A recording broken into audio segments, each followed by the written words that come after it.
For years, the world was told a comforting story that the biggest technology companies were working together, sharing research, advancing science, building tools for the benefit of humanity. Artificial intelligence was framed as a collective mission, a shared responsibility, a neutral technology. But behind closed doors, that story was already collapsing, because what looked like cooperation was actually preparation, and what sounded like collaboration was the early phase of a war. On the surface, everything seemed calm. Executives spoke at conferences, smiling beside one another. They published joint research papers. They used the same language: safety, ethics, alignment, responsibility. The message was clear. AI development was being handled carefully and collectively. But these words were never meant for competitors. They were meant for the public. In the early days of modern AI, no single company was confident it could win alone. The technology was expensive, unpredictable, and fragile. Models failed often. Costs were enormous. Results were uncertain. So cooperation wasn't generosity. It was risk management. Sharing research reduced failure. Open papers accelerated progress, and public openness bought time to prepare. The illusion began to fracture quietly, not with announcements, not with press releases, but with access. Some researchers suddenly had more compute. Some teams gained exclusive data sets. Some breakthroughs stopped being shared. Papers became vague. Details disappeared. Reproducibility declined. The collaboration remained in name only. The competition had already begun. OpenAI was founded on an idea that sounded radical: that artificial intelligence should belong to everyone. Open research, shared progress, nonprofit ideals. And for a while, it was true. But ideals don't pay for compute, and ethics don't fund infrastructure. As models grew larger, the cost of training them exploded. Millions turned into billions. At that moment, the philosophy of openness met reality, and reality demanded allies. While others talked about openness, Google stayed quiet, not because it lacked ambition, but because it already had what everyone else needed: data, compute, talent, infrastructure. Google didn't need to rush. It had built the modern internet. It controlled search. It owned Android. It trained models long before the hype. But this advantage came with a weakness: visibility. If Google moved too fast, it risked exposing how much power it already had. So it waited and watched. Meta saw the landscape differently. It wasn't the leader in search. It wasn't trusted by the public. And it didn't control enterprise infrastructure. But it had something else: scale. Billions of users, massive behavioral data, and a willingness to take reputational risks. Meta didn't need permission. It needed relevance, and AI was the fastest path back to it. The moment cooperation collapsed was not when companies became competitors.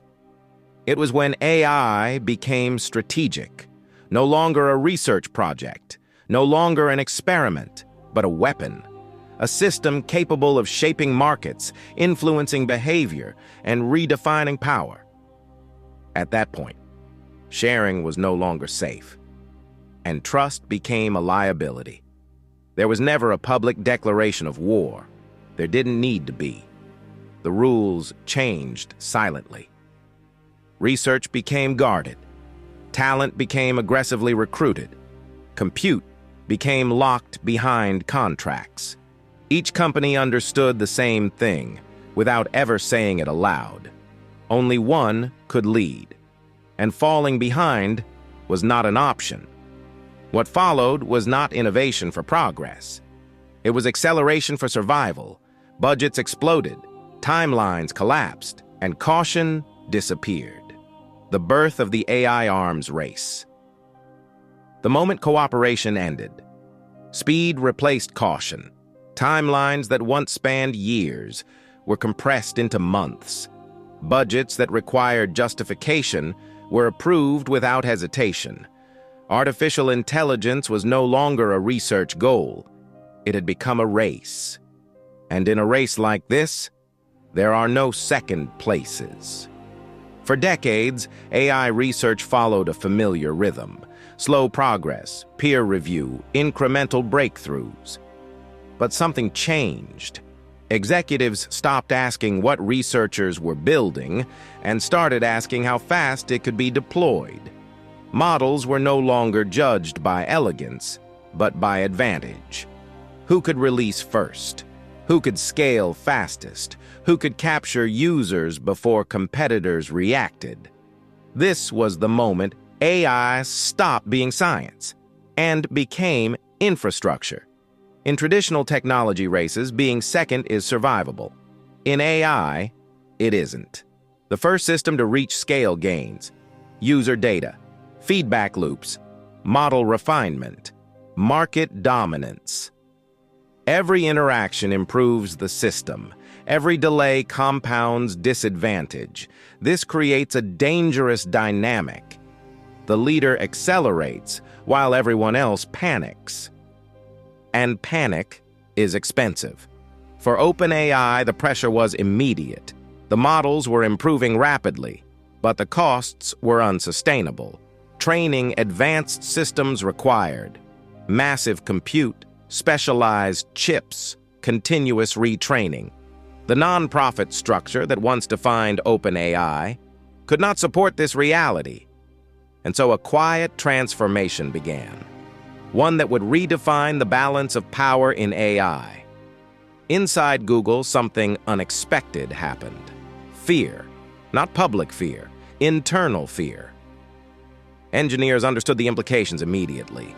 If conversational AI replaced search, Google's core business was vulnerable. Search wasn't just a product. It was the foundation of the entire company. And suddenly, Bob, that foundation looked unstable. Internal memos began circulating. Warnings grew more urgent. The arms race had officially arrived at Google's door. Meta had no search empire to protect. What it had was attention.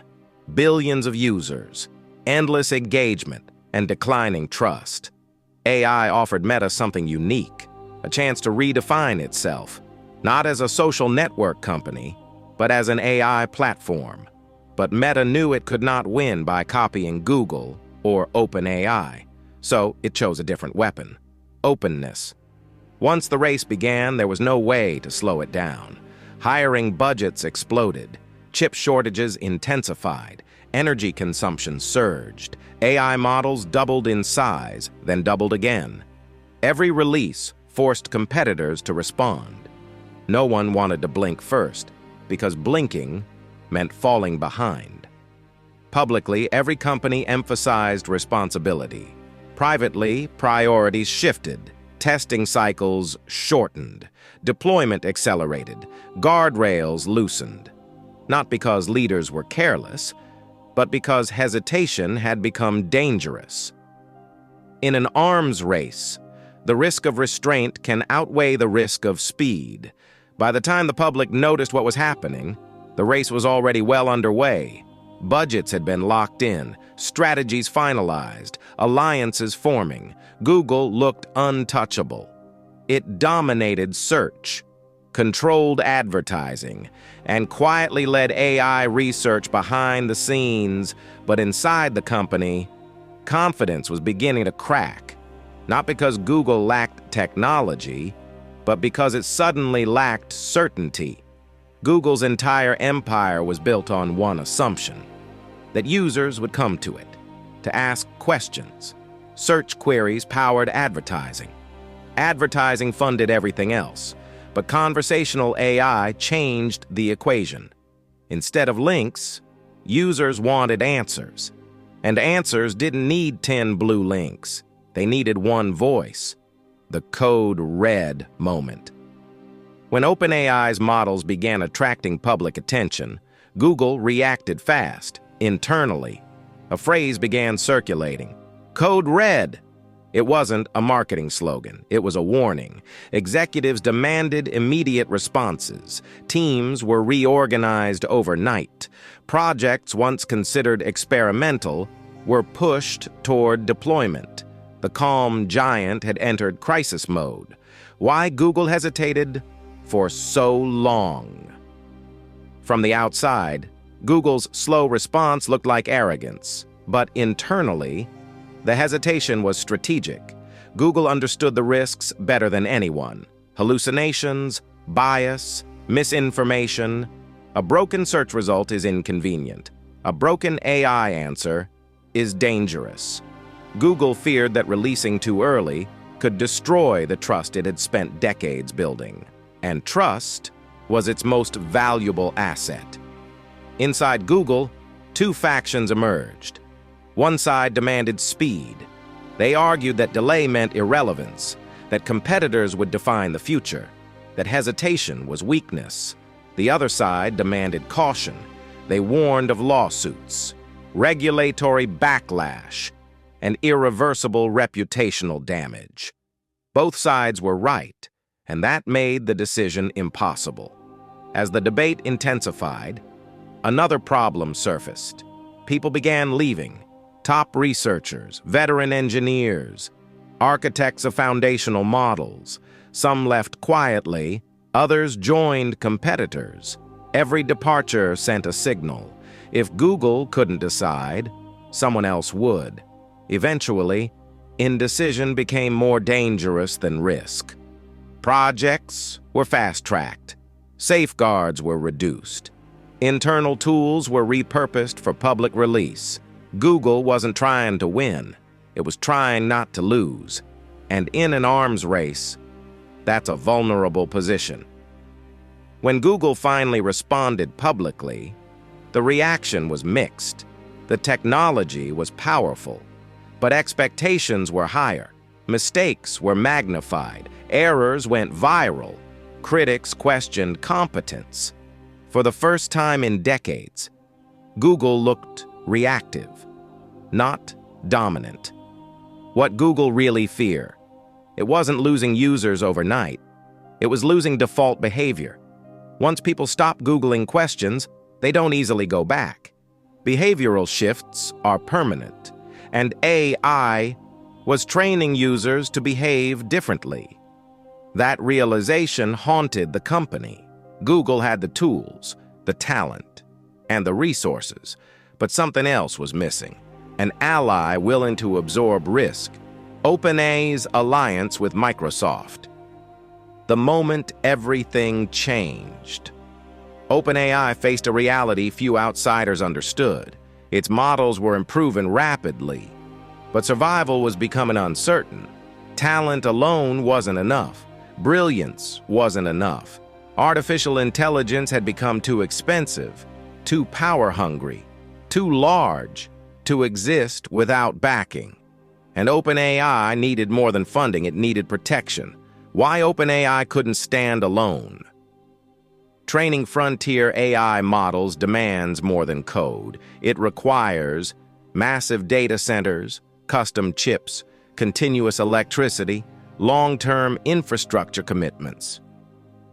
Every new model multiplied costs, and OpenAI's original structure was never designed for that scale. Remaining independent wasn't just difficult, it was impossible. Microsoft understood something early. AI wasn't just a feature, it was a platform shift, a once-in-a-generation opportunity as to redefine computing itself. And Microsoft knew exactly where to place its bet. Not on research alone, but on deployment. The partnership was not accidental. OpenAI brought cutting-edge models, rapid innovation, cultural speed.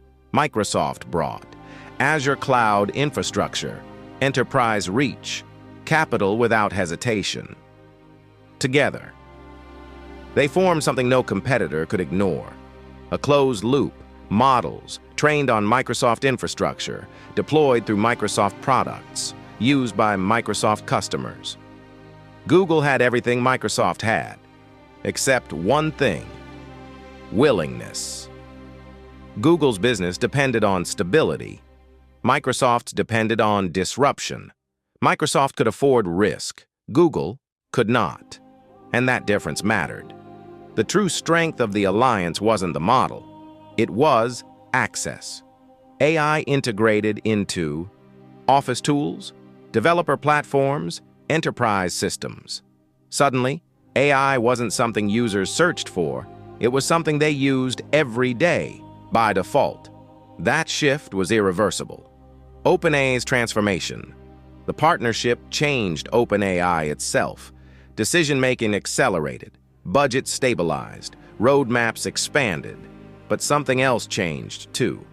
OpenAI stopped being just a lab. It became a company, with customers, contracts, and expectations. The mission remained, but the constraints were gone. The alliance sent a clear signal. This wasn't experimentation anymore. This was execution. Anyone not aligned with massive infrastructure was already behind.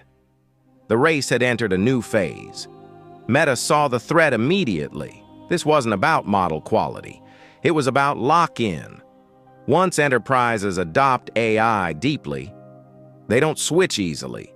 Meta didn't control cloud infrastructure, and it didn't want to depend on rivals. So Meta made a decision. That surprised everyone. Microsoft and OpenAI had fused speed with scale. Google was on the defensive, and Meta was about to take a radically different path. The unexpected move.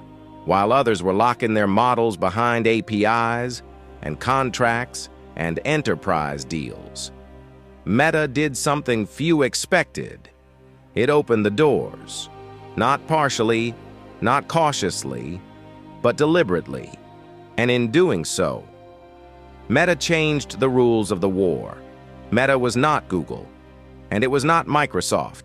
It did not control cloud infrastructure. It did not dominate enterprise software, and it could not outspend rivals indefinitely. But Meta understood one truth. It didn't need to win alone. It needed to make sure no one else won uncontested. To many observers, open sourcing AI looked idealistic. A return to academic values, transparency, community-driven progress. But for Meta, it was strategy. By releasing powerful models openly, Meta could undermine closed competitors, accelerate global innovation, shift the burden of improvement outward. Every developer who adopted Meta's models became part of its ecosystem, without contracts, without lock-in. When Meta released its large language models, the response was immediate. Developers downloaded them. Researchers modified them. Startups built on top of them. Suddenly, cutting-edge AI was no longer centralized. It was everywhere, and that terrified incumbents. Closed systems can be controlled. Open systems cannot. Once a model is released, it can be copied, modified, improved. Regulation struggles to keep up. Ownership becomes blurred. Meta understood this risk and embraced it, because chaos was preferable to dependency. Meta wasn't trying to defeat OpenAI directly. It was aiming at something bigger: control. If AI became an open commodity, then no single company could dominate it. Cloud providers would compete on price. Developers would choose flexibility. Innovation would decentralize, and Meta would remain relevant. The backlash was swift. Critics warned of misuse, weaponization, loss of safeguards. They weren't wrong. Open models lower barriers for everyone, including bad actors. Meta accepted the criticism, because in a war for relevance, restraint was a luxury. Meta's move forced uncomfortable questions. If models could be free, why pay? If innovation was decentralized, why centralize control? Competitors were forced to justify their walls, and walls began to crack. The long game? Meta wasn't betting on today. It was betting on inevitability, that AI would become infrastructure, that models would commoditize, that value would shift upward to applications and platforms. And when that happened, Meta wanted to be ready. The battlefield had changed again. OpenAI had power, Google had fear, and Meta had unleashed openness. But behind every strategy, there was another war unfolding quietly, a war for people, talent wars and silent poaching in every war. There is a resource more valuable than weapons. In the AI war, that resource is people. Not engineers in general, but a very small group who understand how intelligence is built, why talent matters more than models. AI models can be copied, papers can be replicated, infrastructure can be rented, but insight cannot be cloned. A single researcher can improve efficiency by orders of magnitude, identify flaws others miss, redesign entire architectures, and there are very few of them, fewer than the public imagines. The talent war didn't begin with headlines. It began with messages, private emails, late-night calls, discreet meetings. Just a conversation. Nothing official. We admire your work. Every company was watching and listening. As competition intensified, compensation exploded. Not 6 figures, not 7, 8. Stock packages that rivaled CEO pay, bonuses tied to breakthroughs, promises of autonomy and influence. These weren't incentives, they were extraction tools. Why people left Google? For years, Google was the dream destination. Unlimited resources, academic freedom, prestige. But the culture shifted. Approval chains lengthened. Risk tolerance declined. Internal politics grew heavier. For researchers who wanted speed, Google began to feel slow. And in an arms race, slow is fatal. OpenAI offered something different. Focus, smaller teams, clear goals, direct impact. Researchers didn't have to convince 10 committees. They could build and see their work deployed almost immediately. For many, that was irresistible. Meta approached talent like a campaign. Identify, recruit, retain. It offered massive compute access, fewer restrictions, open research freedom, and most importantly, relevance. Meta promised that work wouldn't disappear into internal tools. It would shape the ecosystem. As movement increased, legal pressure followed. Non-compete clauses, cooling-off periods, contractual barriers. Some held, many didn't. Because in fast-moving fields, time is leverage, and leverage often wins. Behind the headlines, there was exhaustion, burnout, pressure, identity loss. Researchers worked longer hours, faced impossible expectations, carried the weight of global consequences. They weren't just building tools, they were shaping the future, and that burden was heavy. Talent was being concentrated, not distributed. A handful of teams held disproportionate power, but even talent needed fuel. The invisible weapon. When people talk about artificial intelligence, they talk about models, they talk about algorithms, they talk about compute. But beneath all of it, there is something more powerful. Data, quiet, invisible, and decisive. Why data matters more than code. Algorithms can be shared, architectures can be copied, even breakthroughs can be replicated. But data is accumulated. It reflects behavior, language, culture, intent. And the companies that control data control learning itself. Google's unmatched advantage. No company understands data better than Google. Search queries, emails, maps, videos, browsing behavior, trillions of signals, captured over decades. This wasn't just scale, it was context. Google knew not only what people asked, but when, why, and how their needs evolved. That depth was irreplaceable. OpenAI didn't own consumer platforms. It didn't control social networks, or search engines, or mobile operating systems. Its models learned broadly, but not continuously, which meant OpenAI faced a risk. Without fresh data, models stagnate. So OpenAI leaned into feedback. Every interaction, every correction, every prompt. The users themselves became the data set. Meta's advantage wasn't knowledge. It was behavior, likes, shares, comments, reactions, how people express emotion, how narratives spread, how attention shifts. This wasn't factual data. It was human data. And for training systems that interact with people, that mattered deeply. As AI grew more powerful, data access tightened. Websites blocked crawlers. Publishers demanded compensation. Governments questioned consent. The open internet began to close, and companies with proprietary data pulled ahead. Data isn't just fuel, it's defense. Competitors can copy models, but not decades of user behavior. That's why data-rich companies move slower. They don't need to rush. They already have leverage.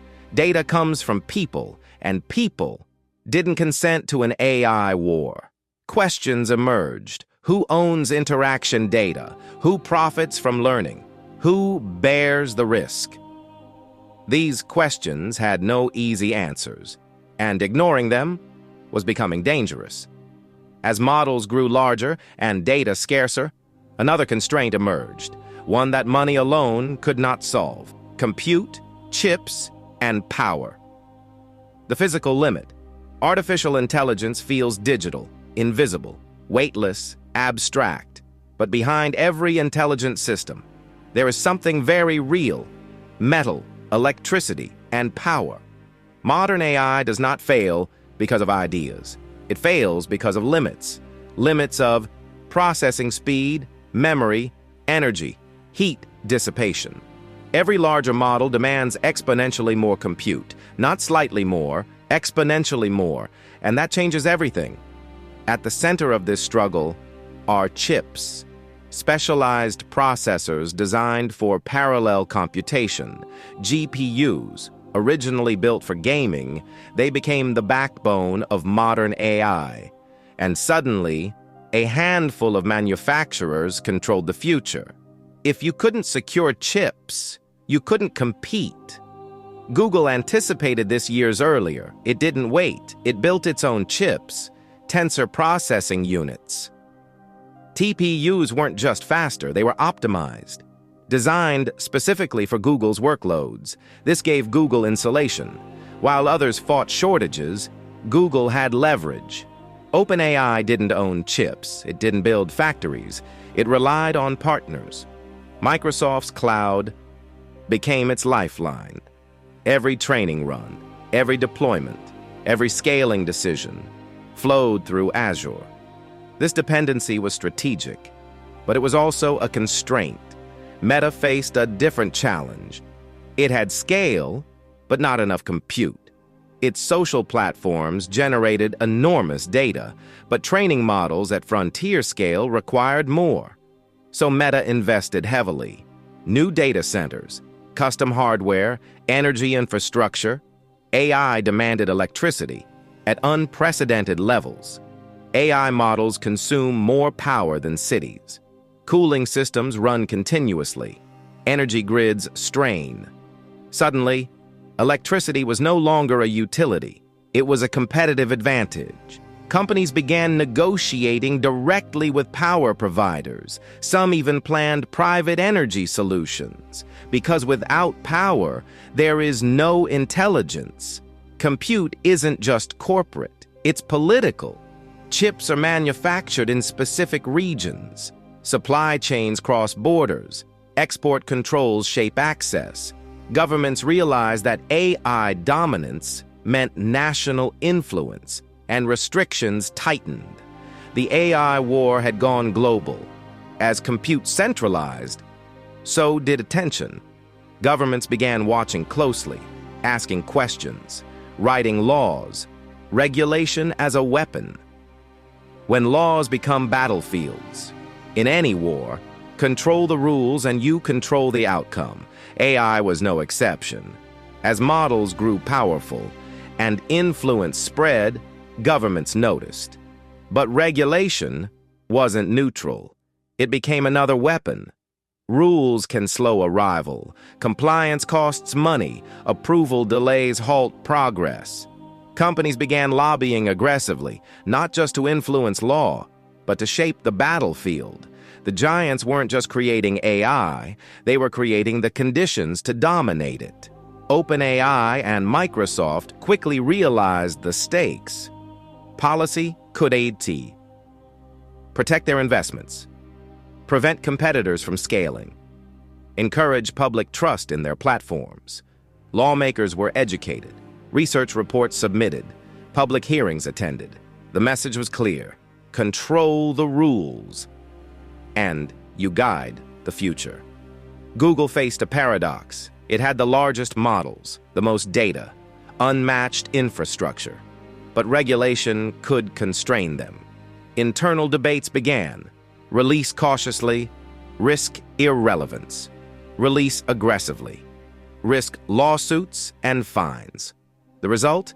Measured steps, delayed announcements, and careful public relations.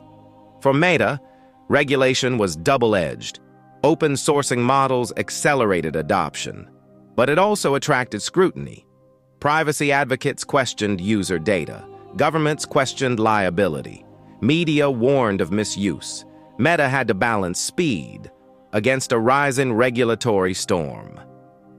How regulation shaped the war. Regulation influenced who could train what models, where compute could be deployed, which data could be used effectively. It acted as a moat. Companies with resources could absorb compliance costs. Smaller competitors struggled. Regulatory expertise became a competitive advantage. The silent negotiations. Much of the war was invisible. Meetings behind closed doors. Influencers educated discreetly.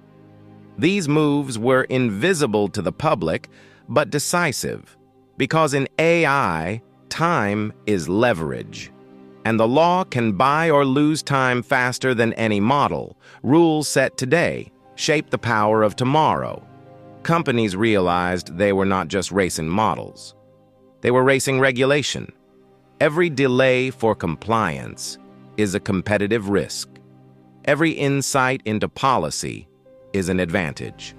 The war had moved beyond labs and into governments themselves. Regulation was now a battlefield. Data, compute, talent, all still mattered. But who controlled the narrative, the law, and the perception of safety? That power could decide the future. The battle for perception. Wars are often fought in silence. But the AI war was different. The public watched, the media judged. Every word, every demonstration, every press release was a move on the battlefield. Control perception, and you control influence. Why media matters. The public doesn't read technical papers. They read headlines, they follow trends, they respond to narratives. A model might be revolutionary, but if the narrative is weak, it loses attention. It loses adoption. It loses leverage. Every company knew this.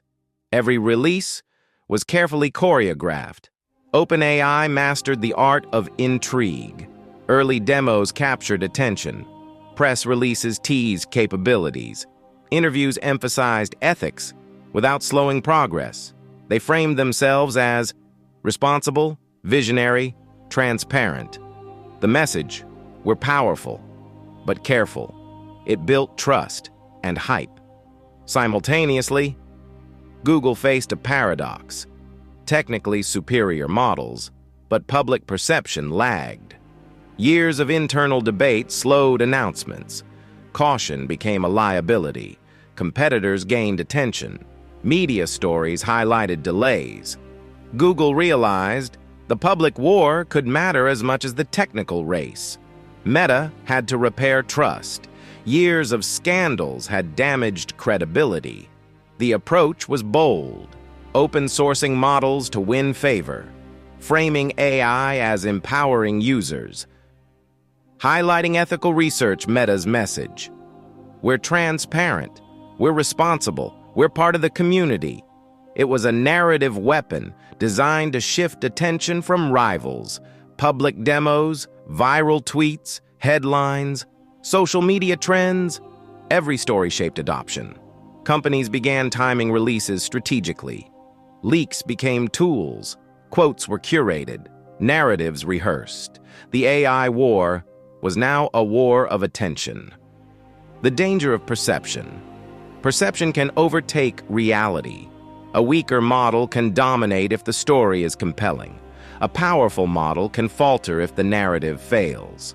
Executives realized, control the story, and you control the battlefield.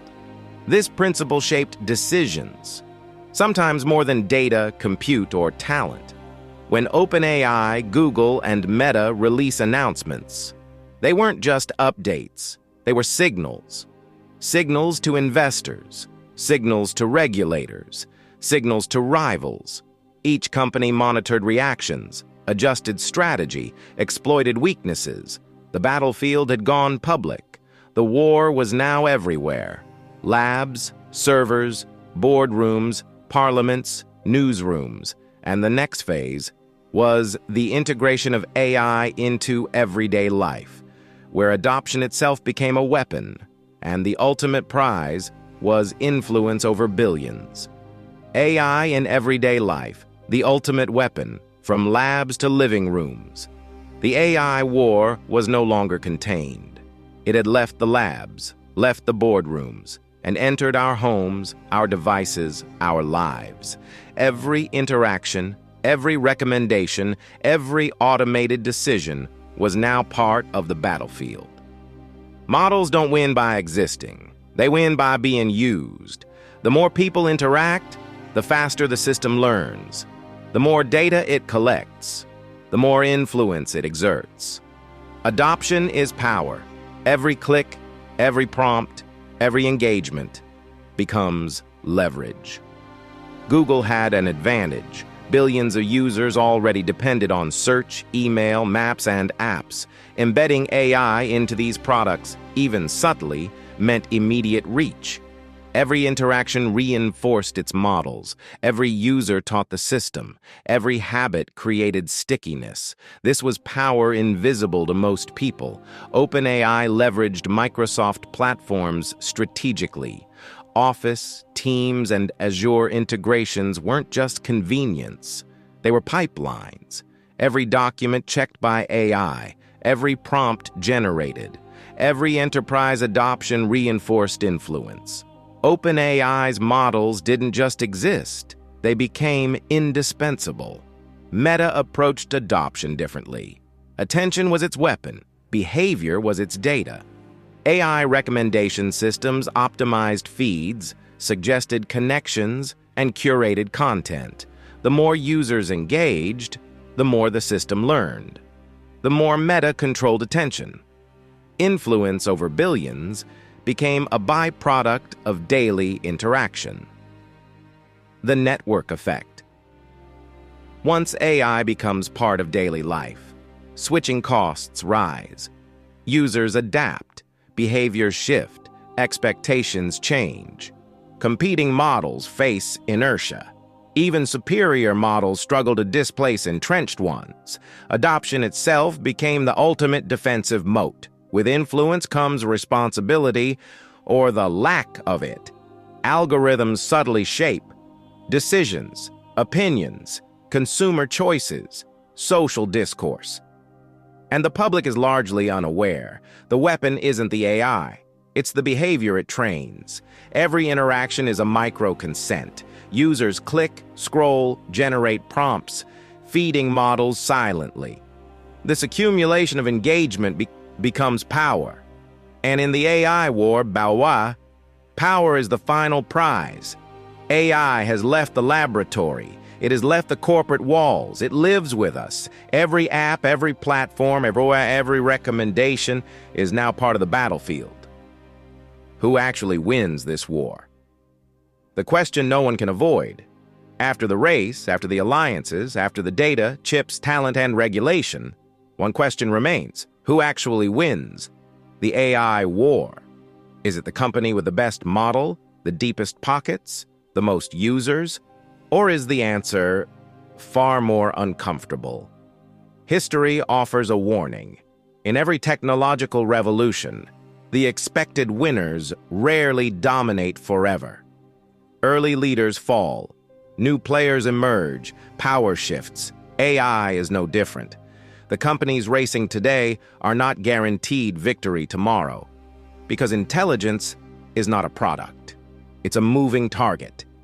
OpenAI achieved what few thought possible. It captured public imagination, accelerated adoption, defined the conversation. But its strength is also its risk, dependence on partners, rising costs, public scrutiny. OpenAI moves fast, but speed demands balance, and balance is fragile. Google plays defense, but with immense strength. Unmatched data, custom chips, global infrastructure. Google doesn't need headlines, it needs continuity. If AI quietly integrates into everything, Google wins by default, not spectacularly, but permanently. Meta refuses to fight the same war. Open models, decentralized innovation, community adoption. Meta's bet is simple. If no one controls AI, then no one can exclude it. It's a risky bet. But history favors those who reshape rules, not those who defend them. The real winner, the system itself. Perhaps the most honest answer is this: no company truly wins. The system does. AI will outgrow its creators, spread beyond platforms, integrate into everything. The war accelerates intelligence, regardless of who leads today. Speed has consequences, bias scales, errors propagate, power concentrates. The faster the race, the harder it becomes to stop, and stopping may no longer be possible. What this means for everyone else: this war isn't just corporate, it shapes jobs, education, politics, creativity, identity. The choices made now will define decades, not by vote, but by adoption. The AI war was never about domination. It was about inevitability. The companies you know are not building the future. They are racing to survive it. And in that race, the true outcome is not who wins. It's what we become.